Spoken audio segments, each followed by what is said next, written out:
الحمد لله رب العالمين والعاقبة للمتقين والصلاة والسلام على سيد الرسل وخاتم الأنبياء والمرسلين وعلى آله الطيبين وأصحابه الطاهرين أما بعد فأعوذ بالله من الشيطان الرجيم بسم اللہ الرحمن الرحیم اهدنا الصراط المستقیم صراط الذین انعمت علیہم صدق اللہ العظیم وصدق رسولہ النبی الکریم الامین قال اللہ تبارک وتعالی فی شان حبیبہ مخبرا وآمرا ان اللہ وملائکتہ یصلون علی النبی یا ایہا الذین آمنوا صلوا علیہ وسلموا تسلیما اللہم صلی علی سیدنا و مولانا محمد وعلی آل سیدنا و مولانا محمد وبارک وسلم وصلی علیہ الصلاة والسلام علیک یا رسول اللہ وعلی آلک و صحابک یا حبیب اللہ۔ تمام تعریفیں اللہ تبارک و تعالیٰ کے لیے ہیں جو خالق کائنات بھی ہے، مالک شش جہات بھی، جو احد بھی ہے، صمد بھی ہے، جس کی شان لم یلد بھی ہے ولم یولد بھی۔ لا تعداد دیا درود و سلام بارگاہ سید الانام، شفیع رحمت، والی امت، شاہ خوباں، جان جانا، شہنشاہ حسینہ، سید سربراں، سیاہ لا مکان، تتمہ دوراں، سرخیل زہرہ جمالاں، رازدان ما اوہا، شاہد ما تغا، صاحب علم نشرہ، معصوم آمنہ، احمد مجتبہ حضرت محمد مصطفیٰ صلی اللہ علیہ وآلہ وصحبہ وسلم کی بارگاہ ناز میں اپنی عقیدتوں، ارادتوں، محبتوں کا خراج پیش کرنے کے بعد آپ حضرات جانتے ہیں کہ جمادی الثانی کا یہ مہینہ شروع ہو چکا ہے اور اسی مہینے میں تاجدار صداقت، یار غار حضرت سیدنا صدیق اکبر رضی اللہ تعالی عنہ کا وصال با کمال ہے۔ گویا یہ مہینہ حضرت سیدنا صدیق اکبر رضی اللہ تعالی عنہ کا مہینہ ہے۔ انشاءاللہ العزیز اس مہینے میں جو 4 جمعۃ المبارک ہوں گے، اس میں ہم نے حضرت سیدنا صدیق اکبر رضی اللہ تعالی عنہ کی افضلیت پر گفتگو کرنی ہے۔ ایک بات ذہن نشین رکھیں، فقہاء نے لکھا، علماء نے سمجھایا، محدثین اور مفسرین نے امت مسلمہ کو آگاہ کیا کہ جب جمادی الثانی کا مہینہ آتا ہے تو لوگ حضرت سیدنا صدیق اکبر رضی اللہ تعالیٰ عنہ کا ذکر کرتے ہیں، ان کے فضائل، مناقب، محاسن بیان کرتے ہیں، ان کے اخلاق حمیدہ پر گفتگو کرتے ہیں، لیکن افضلیت صدیق اکبر رضی اللہ تعالیٰ عنہ کو بہت کم بیان کرتے ہیں۔ اس مہینے میں افضلیت صدیق اکبر کو بیان کرنا لازم ہے تاکہ ہمیں یہ پتہ چلے کہ ہمارا عقیدہ کیا ہے۔ اور ہم نے اس مہینے میں، ویسے تو ہمارے پاس الحمدللہ ہمارے جامعہ نقیبیہ تعلیم القرآن میں اور آستانہ عالیہ قادریہ پر خلفائے راشدین کے ایام منائے جاتے ہیں۔ 12 ربیع الاول کو بہت بڑا اہتمام ہوتا ہے، بزرگان دین کے آراس کا سلسلہ بھی ہوتا ہے، ہر جمعۃ المبارک پہ کسی نہ کسی بزرگ کی یاد منائی جاتی ہے۔ تو تاجدار صداقت کانفرنس انشاءاللہ العزیز 22 جمادی الثانی کو ہوگی انشاءاللہ العزیز، لیکن ہم نے ترتیب اپنے پروگرام کچھ یوں دیے ہیں کہ جمعۃ المبارک پر آپ کی افضلیت پر گفتگو کرنی ہے، اور ویسے جو ہے نا 7 پروگرام حضرت سیدنا صدیق اکبر رضی اللہ تعالیٰ عنہ کی عظمت اور شان کے مختلف حوالہ جات سے بیان کرنے ہیں۔ حضرت سیدنا صدیق اکبر رضی اللہ تعالی عنہ کی افضلیت کو لوگ کہتے ہیں کہ جی اہل سنت کا یہ عقیدہ ہے، قطعی ہے، ظنی ہے، اس پر بحثیں کرتے ہیں۔ چونکہ جمعے کا اجتماع عام ہوتا ہے، اس میں اس طرح تو میں گفتگو نہیں کر سکتا کہ عوام کی سمجھ سے بالا تر ہوتی ہے، لیکن اشارتاً یہ کہتا ہوں حضرت سیدنا صدیق اکبر رضی اللہ تعالی عنہ کی افضلیت جو ہے وہ قرآن سے ثابت ہے۔ افضل البشر بعد الانبیاء بالتحقیق، کس کو سمجھتے ہیں ہم؟ حضرت سیدنا صدیق اکبر رضی اللہ تعالیٰ عنہ کو۔ تو یہ عقیدہ گھڑا ہوا نہیں ہے، بلکہ قرآن سے پڑھا ہوا ہے۔ جس وقت ہم نماز پڑھتے ہیں، ہم دعا کرتے ہیں اہدنا الصراط المستقیم، اے اللہ ہمیں سیدھے راستے پر چلا، صراط الذین انعمت علیہم، ان کے راستے پہ چلا جن پر تیرا انعام ہوا ہے۔ اچھا، کہیں صرف یہ اشارہ ہوتا، کوئی استدلال کرنا پڑتا کہ وہ انعام یافتہ لوگ کون ہیں، تو پھر تو بات اور ہوتی، مگر اللہ تعالیٰ نے قرآن مجید برہان رشید میں ارشاد فرما دیا وہ انعام یافتہ کون سے لوگ ہیں؟ من النبیین والصدیقین والشہداء والصالحین وحسن اولئک رفیقا، وہ نبیین ہیں، صدیقین ہیں، شہداء ہیں اور صالحین ہیں۔ وحسن اولئک رفیقا، یہ تمہارے بہترین سنگتی ہیں، ساتھی ہیں۔ اب یہاں آپ جو ہے نا ذرا غور کریں، ادھر ہم نماز میں یہ دعا مانگتے ہیں اللہ ہمیں ان کے راستے پہ چلا جن پر تیرا انعام ہوا، اللہ فرما رہے دعا تم نے مانگی ہے، بتا ہم دیتے ہیں کہ کس کے پیچھے چلو گے تو تم صراط مستقیم پر ہو۔ تو اللہ نے قرآن مجید برہان رشید میں ارشاد فرمایا کہ وہ انعام یافتہ لوگوں کا راستہ نبیین کا راستہ ہے، صدیقین کا راستہ ہے، شہداء اور صالحین کا راستہ ہے۔ آپ ترتیب دیے دیکھیں، پہلا راستہ انعام یافتہ لوگوں کا کون سے لوگ ہیں؟ نبیین ہیں، اس کے بعد کون ہیں؟ صدیقین ہیں، اس کے بعد کون ہیں؟ شہداء ہیں، اس کے بعد کون ہیں؟ صالحین ہیں۔ اللہ حکم دے رہا ہے کہ ان کی سنگت اختیار کرو۔ نبیین کے بعد کون ہے؟ اور آپ تو صدیق اکبر ہیں، تو افضل البشر بعد الانبیاء بے تحقیق تو آپ ہی ہیں نا، کیونکہ یہ صدیقین جمع کا صیغہ ہے، صدیق اور بھی ہو سکتے ہیں مگر صدیق اکبر ہے، تمام صدیقین کے امام ہیں۔ اور اگر یہ نبیین کے بعد اعلیٰ درجے کے صراط مستقیم والے صدیقین ہیں تو پھر ماننا پڑے گا جس طرح قرآن میں ترتیب ہے، انعام یافتہ لوگوں کے پہلے نبیین ہیں، بعد میں صدیقین ہیں، اور حضرت سیدنا صدیق اکبر سب کے امام ہیں، صدیقین کے پیشوا ہیں۔ امتیوں میں انبیاء کے بعد اگر افضل کوئی شخصیت ہے تو جناب سیدنا صدیق اکبر رضی اللہ تعالیٰ عنہ۔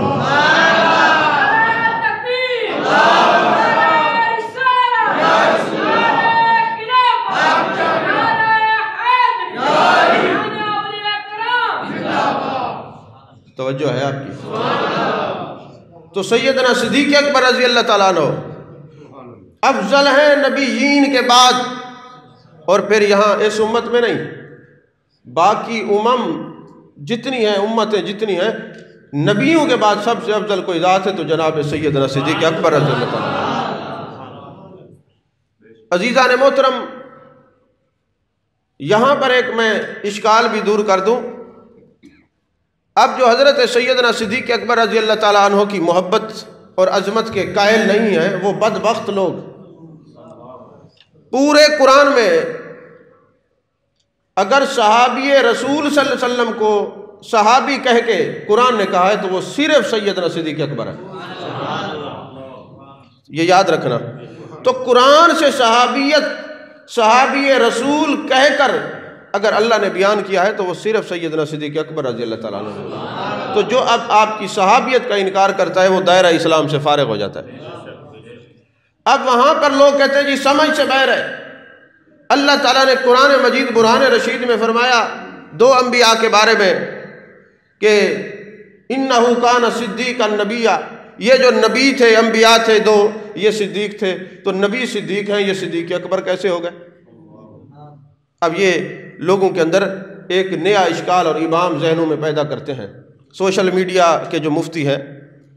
تو میں ان سے یہ کہتا ہوں، پہلی بات تو یہ ہے کہ اگر کوئی میٹرک میں فرسٹ ہے، ایف اے میں فرسٹ ہے، بی اے میں فرسٹ ہے اور ایم اے میں فرسٹ ہے اور تمہارے جیسا جاہل کھڑا ہو جائے گا، وہ کہے گا میں نہیں مانتا ایک ہی بندہ ہر جگہ فرسٹ کیوں آتا ہے؟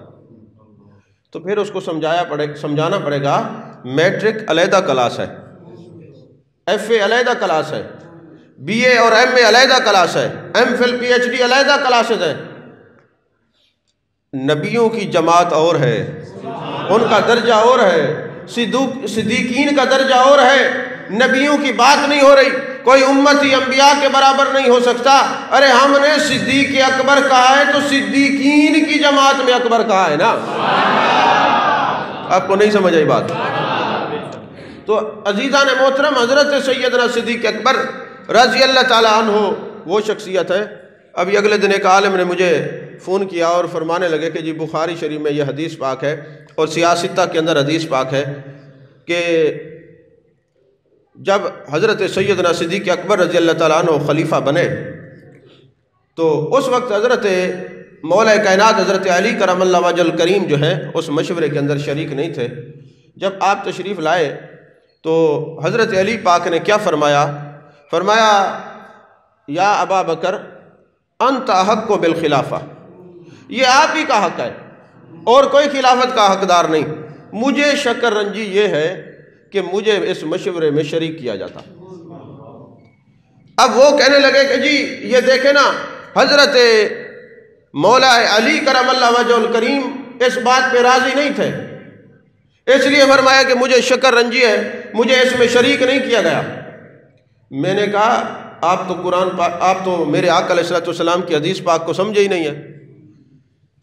اس لیے نہیں سمجھے، مولا علی باب العلم ہے، آپ کی نگاہ یہ دیکھ رہی تھی کل کو لوگ اعتراض کریں گے کہ مولا علی جو ہیں وہ افضل ہیں، وہ خلافت کے حقدار تھے۔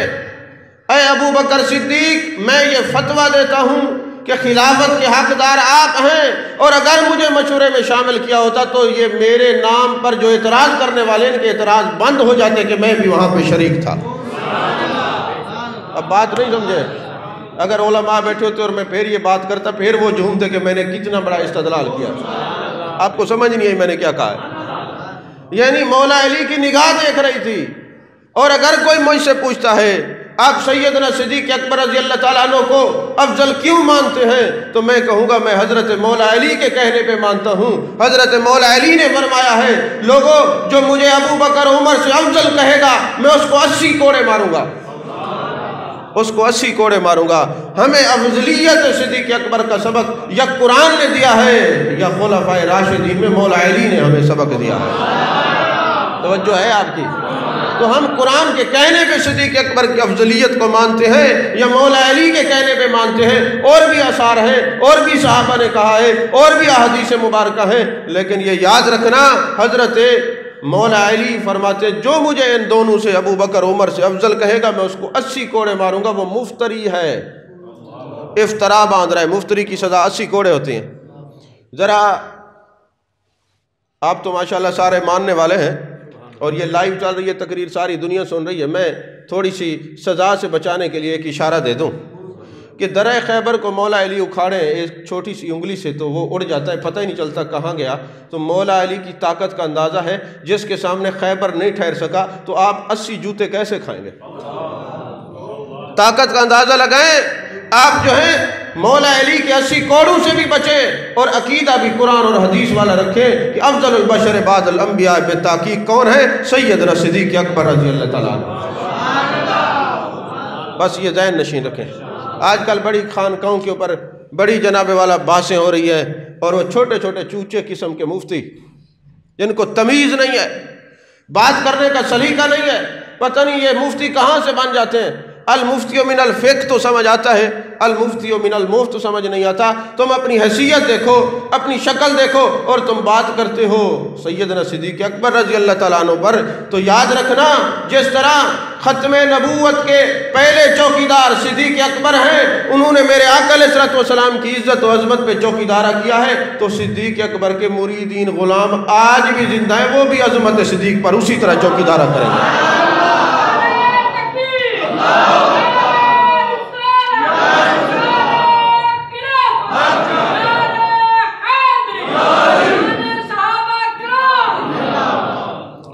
حضرت سیدنا صدیق اکبر رضی اللہ تعالیٰ عنہ وہ ہیں کہ جنہوں نے اپنی پوری زندگی کے اندر کبھی بت پرستی نہیں کی، کبھی آپ نے کوئی لغو اشعار نہیں پڑھے، ہر وہ چیز جو رسول اللہ صلی اللہ علیہ وسلم کی طبیعت کے خلاف تھی، اللہ کے حکم کے خلاف تھی، کوئی کام سیدنا صدیق اکبر نے نہیں کیا۔ فرماتے ہیں بچپن کا زمانہ تھا، ابو قحافہ، اور یہ بھی یاد رکھیں صدیق اکبر وہ ہیں جن کی 4 نسلیں صحابی ہیں، واحد سیدنا صدیق اکبر ہیں جن کی 4 نسلیں میرے آقا علیہ السلام کے صحابی، والدین صحابی، اولاد صحابی، خود صحابی، نواسے صحابی، پوتے صحابی، یہ واحد گھرانہ ہے سیدنا صدیق اکبر رضی اللہ تعالیٰ عنہ۔ تو عزیزان محترم فرماتے میرے والد مجھے لے گئے، بتوں کے سامنے کھڑا کر دیا اور کہنے لگے بیٹے ان کی پوجا کرو۔ اب حضرت سیدنا صدیق اکبر رضی اللہ تعالیٰ عنہ بت کے سامنے کھڑے ہو گئے اور فرمانے لگے کہ میں پیاسا ہوں مجھے پانی پلا، میں بھوکا ہوں مجھے کھانا کھلا، اور میرے جسم برہنہ ہے مجھے کپڑے پہنا، کیونکہ خدا کا کام کھلانا بھی ہے، پلانا بھی ہے، کپڑے پہنانا بھی ہے، سب کچھ عطا کرنا بھی ہے، اور اگر تو مجھے کچھ نہیں دے گا پھر تیار ہو جا، میں پتھر مارنے لگا ہوں، اپنی حفاظت خود کر لے۔ تو جب حضرت صدیق اکبر رضی اللہ تعالیٰ عنہ نے پتھر مارا نا بت کو، بت صدیق اکبر کے قدموں میں گر گیا، صدیق اکبر کی مار تھی۔ تو جیسے ہی قدموں میں گرا، ابو قحافہ نے دیکھا کہ میرا یہ بچہ بتوں کو مار رہا ہے، اور کہنے لگے بیٹے کیا کر رہے ہو؟ حضرت صدیق اکبر رضی اللہ تعالیٰ عنہ نے کہا ابا آپ تو کہتے تھے یہ خدا ہیں، اور خدا کا کام کھلانا بھی ہوتا ہے، پلانا بھی ہوتا ہے، کپڑوں کی ضرورت پڑے، برہنہ جسم ہو تو جسم پہ کپڑے پہنانا بھی ہوتا ہے، یہ کیسا خدا ہے؟ مجھے کچھ کھلایا نہیں، پلایا نہیں، کچھ نہیں کر سکتا، پھر میں نے پتھر ہی مارا ہے، الٹا میرے قدموں میں گر گیا، یہ خدا ہے؟ خدا تو وہ ہے جس کا پوری کائنات کا جو خدا ہے، اس کو میں نہیں مانتا خدا، اللہ کی ذات کو مانتا ہوں۔ اب باپ نے پکڑا اور پکڑ کر آپ کی والدہ کے پاس لے آئے اور کہنے لگے کون سا ایسا بیٹا جان دیا ہے کہ یہ تو ہمارے بتوں کو برا کہتا ہے، ان کو کہتے ہیں کھلاؤ پلاؤ، اور پھر وہ کیسے کھلا سکتے ہیں؟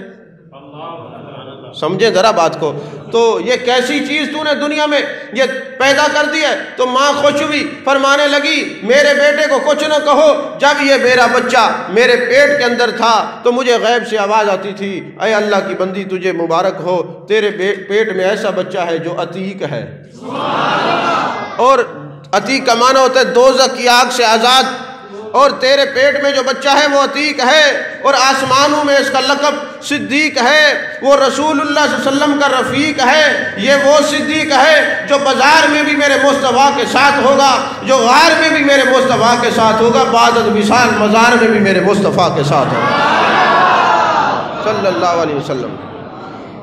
محدثین فرماتے ہیں کہ آپ تو صرف یہ بات کرتے ہیں کہ غار مزار، بخاری شریف کی ایک حدیث پاک ہے الارواح جنود مجندۃ فما تعارف منها ائتلف وما تناکر من اختلف۔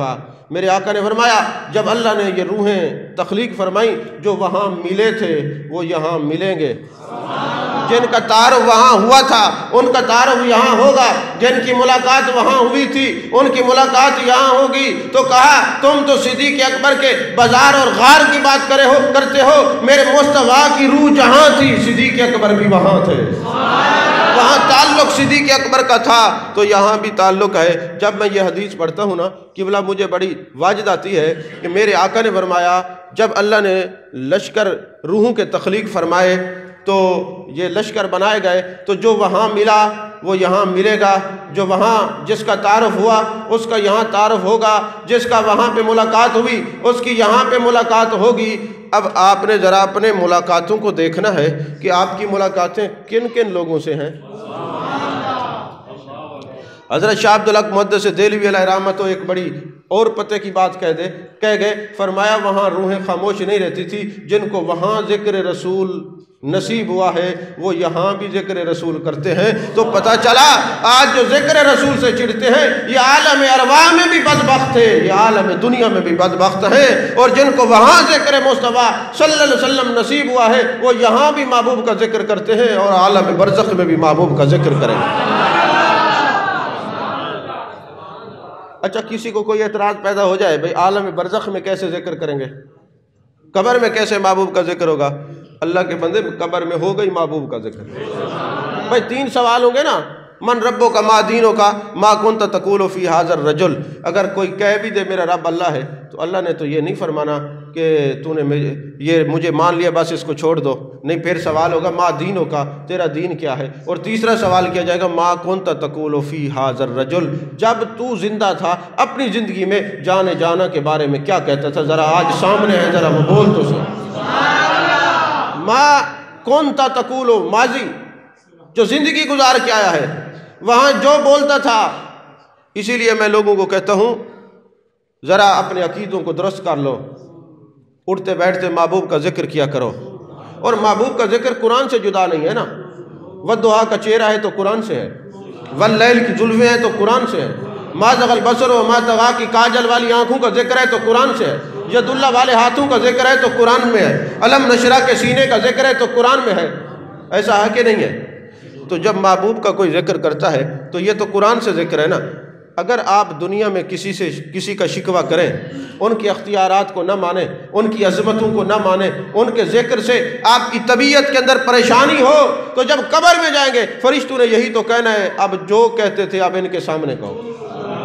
تو میں آپ کو ایک دعوت فکر دے رہا ہوں کہ اگر دنیا میں مثال دے رہا ہوں بلا تمثیل، آپ کو یہ بات سمجھ آ جانی چاہیے، اگر آپ مجھے برا بھلا کہیں اور کبھی ایسا موقع آئے کہ جس کے سامنے کہتے وہ کہیں تم سامنے کہتے تھے اب یہ بیٹھے ہوئے اب ان کے سامنے کہو، تو کتنا شرمندگی ہوگی۔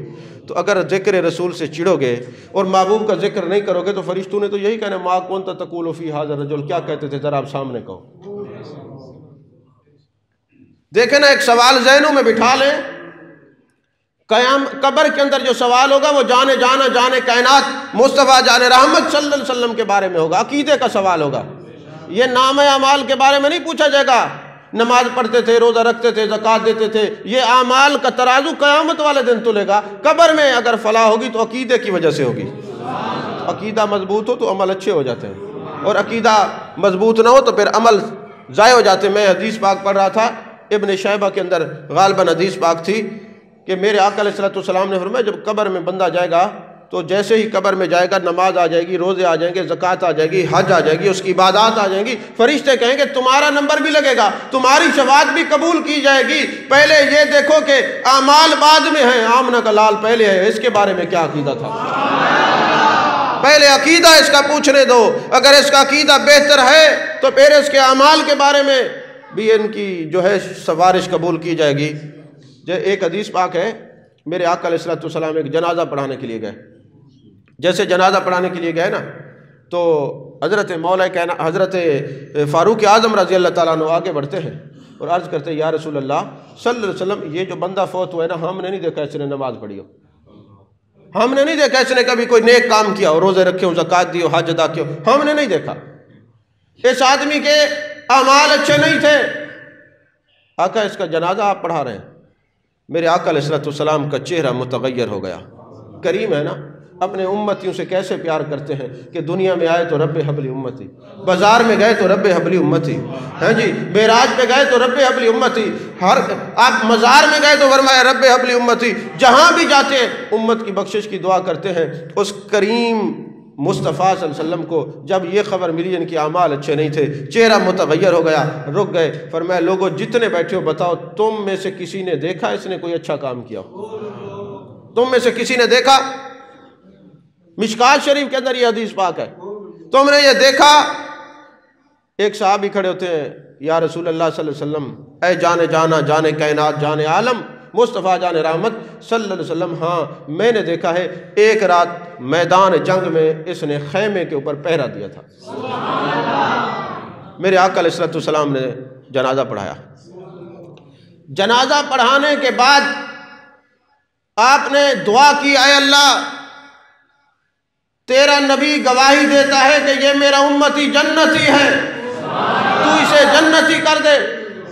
اور دعا کے بعد حضرت فاروق اعظم رضی اللہ تعالیٰ عنہ کو مخاطب کیا، فرمایا اے عمر یاد رکھنا تم سے کسی کے اعمال کے بارے میں نہیں پوچھا جائے گا، ہاں عقیدے کے بارے میں پوچھا جائے گا، اس کا عقیدہ کیسا تھا؟ نہیں سمجھ آئی بات آپ کو؟ تم سے اعمال کے بارے میں نہیں پوچھا جائے گا، تم سے عقیدے کے بارے میں پوچھا جائے گا، عقیدہ کیسا تھا۔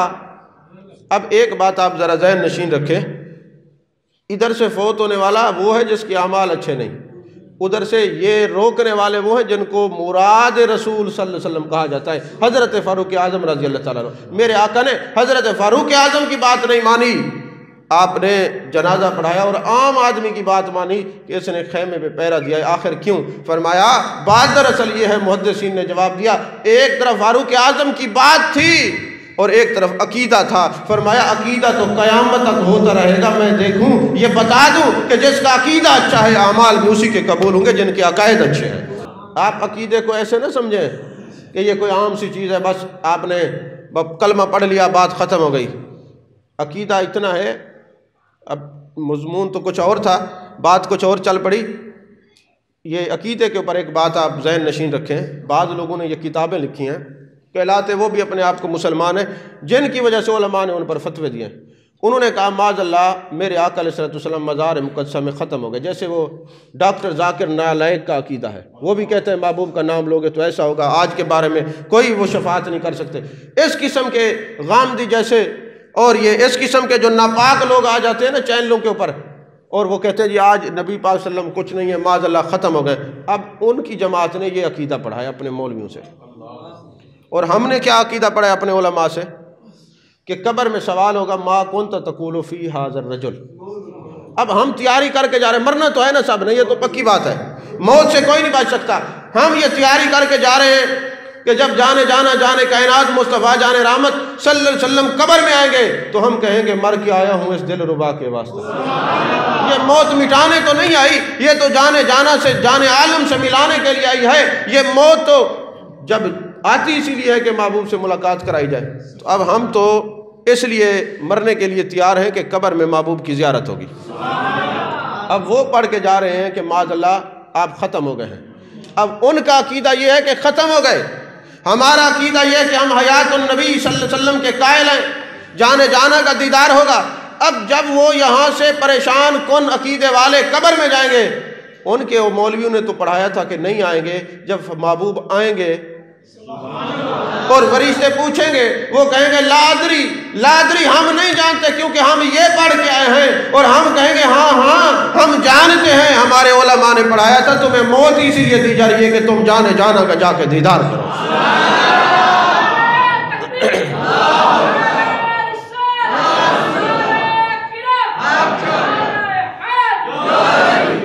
توجہ ہے آپ کی؟ ایسے لوگوں کے ساتھ بیٹھے۔ مجھے ایک بندے نے پوچھا کہ ڈاکٹر صاحب یہ بتائیں بڑے علماء ہیں اور کس کو سنیں؟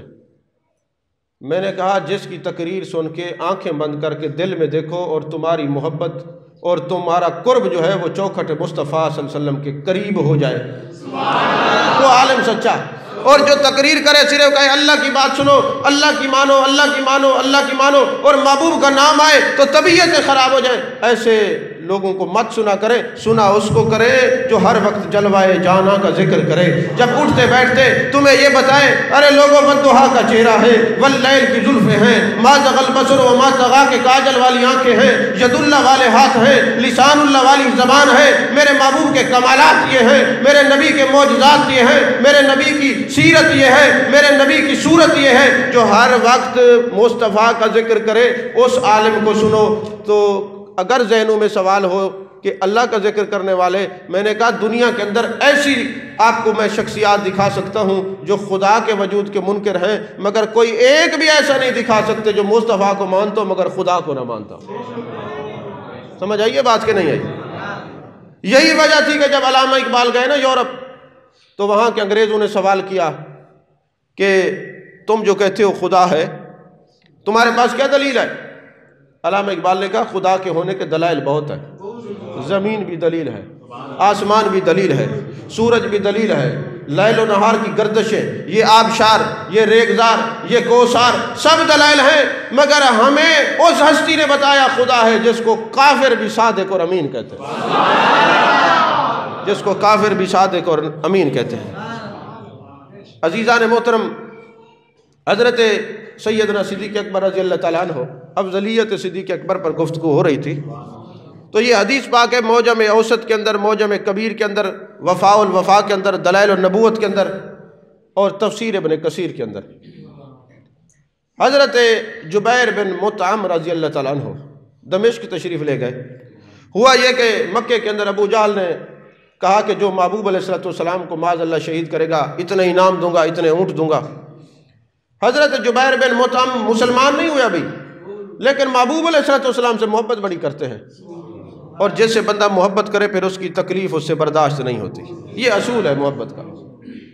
تو اب محبت کرنے والے تکلیف نہیں دیتے، بلکہ محبت کرنے والے جیسے حضرت زید بن دسنہ سے ابو سفیان اس وقت مسلمان نہیں ہوئے تھے، تو انہوں نے پوچھا کہ یہ بتا اگر آج تیری جگہ جانے کائنات ہوتے تو تیری کیا کیفیت ہوتی؟ انہوں نے کہا اے ابو سفیان سن لو میری بات۔ حضرت ابو سفیان رضی اللہ تعالیٰ عنہ تو بعد میں ہے نا، اس وقت مسلمان نہیں تھے۔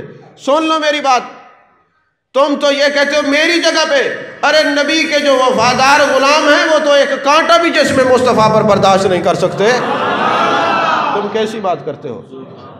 تو یہ حضرت جبیر بن مطعم رضی اللہ تعالیٰ عنہ جب گئے نا دمشق میں، تو وہاں پر ایک بندہ راہب تھا، اس نے کہا تم مکے سے آئے ہو؟ جی میں مکے سے آیا ہوں۔ کہا وہاں پہ کسی نے اعلان نبوت کیا ہے؟ جی محمد بن عبداللہ ہیں صلی اللہ علیہ وسلم، وہ کہتے ہیں اللہ کو ایک مانو، اللہ وحدہ لا شریک ہے، اللہ کے سوا کوئی عبادت کے لائق نہیں، وہ معبود برحق ہے، وہ الہ برحق ہے، کسی کے اس کے علاوہ کسی کو سجدہ جائز نہیں، اور مجھے اللہ کا رسول مانو۔ وہ راہب کہنے لگا میرے پاس انبیاء کی تصاویر ہیں، چلو مجھے ان میں سے تصویر کو پہچان کے بتاؤ کہ ان میں سے جان عالم صلی اللہ علیہ وسلم کون ہے۔ اب ایک کمرے میں گئے تو تصاویر حضرت آدم سے لے کر دوسرے انبیاء تک تھی، لیکن جانا کی تصویر مبارک نہیں تھی، شبیہ مبارک نہیں تھی۔ پھر دوسرے کمرے میں گئے، پھر تیسرے کمرے میں گئے تو کہتے ہیں میں نے کیا دیکھا، محبوب علیہ السلام کی شبیہ مبارک ہے، اور حضرت سیدنا صدیق اکبر رضی اللہ تعالیٰ عنہ نے محبوب کا گھٹنا پکڑ رکھا ہے، اور ایک حدیث میں قدمین شریفین پہ ہاتھ رکھا ہوا ہے، دونوں باتیں صحیح ہیں۔ تو فرماتے ہیں میں چونکہ حضرت صدیق اکبر رضی اللہ تعالیٰ عنہ کو جانتا تھا، تو میں نے اس راہب کا علم چیک کرنے کے لیے میں نے پوچھا یہ تو جان عالم صلی اللہ علیہ وسلم ہے، یہ کون ہے؟ تاکہ دیکھو اس راہب کو پتہ ہے، یہ جانتا بھی ہے ان کے بارے میں کہ نہیں۔ اس نے کہا یہ جو ہستی ہیں یہ تو جناب محمد رسول اللہ صلی اللہ علیہ وسلم ہیں، اور جنہوں نے یہ گھٹنا پکڑا ہوا ہے یا قدمین شریفین پہ ہاتھ رکھا ہوا ہے یہ حضرت سیدنا صدیق اکبر ہیں، یہ محبوب کے ایسے یار ہیں، یہ یار غار بھی ہیں، یار مزار بھی ہیں، یہ بعد میں خلیفہ بنیں گے، ان کے مشیر ہوں گے، یہی خلیفہ بلا وصل ہیں۔ محبوب کے بعد اگر کوئی شخصیت کائنات میں انبیاء کے بعد افضل ہے تو یہ جناب سیدنا صدیق اکبر ہے۔ یعنی اس نے کہا کہ میں نے توریت میں بھی پڑھا ہے، انجیل میں بھی پڑھا ہے، میں نے زبور میں بھی پڑھا ہے، ہم اپنی کتابیں جو آسمانی ہیں صحائف ہیں ان میں یہ پڑھ چکے ہیں کہ انبیاء کے بعد اگر کوئی افضل شخصیت ہے تو وہ حضرت سیدنا صدیق اکبر رضی اللہ تعالیٰ عنہ۔ عزیزان محترم، چونکہ وقت مختصر ہوتا ہے ابھی گفتگو شروع کرتے ہیں اور وقت ختم ہو جاتا ہے۔ انشاءاللہ العزیز یہ جو زندگی نے وفا کی تو 4 جمعے حضرت سیدنا صدیق اکبر رضی اللہ تعالیٰ عنہ کی افضلیت پر ہوں گے، اور اس کے علاوہ تاجدار صداقت کانفرنس ہوگی، میں نے آج سے اعلان کرنا شروع کر دیا ہے انشاءاللہ العزیز۔ اس دفعہ ہم نے حضرت علامہ مولانا پیر حامد سرفراز قادری صاحب سے ٹائم لیا ہے، وہ دن میں ہوگی تاجدار صداقت کانفرنس۔ ہمارے مدرسے کے بچے جو دورہ حدیث کر گئے وہ بھی حاضری لگوائیں گے، کما حق کو تو کوئی ان کی تعریف کر نہیں سکتا۔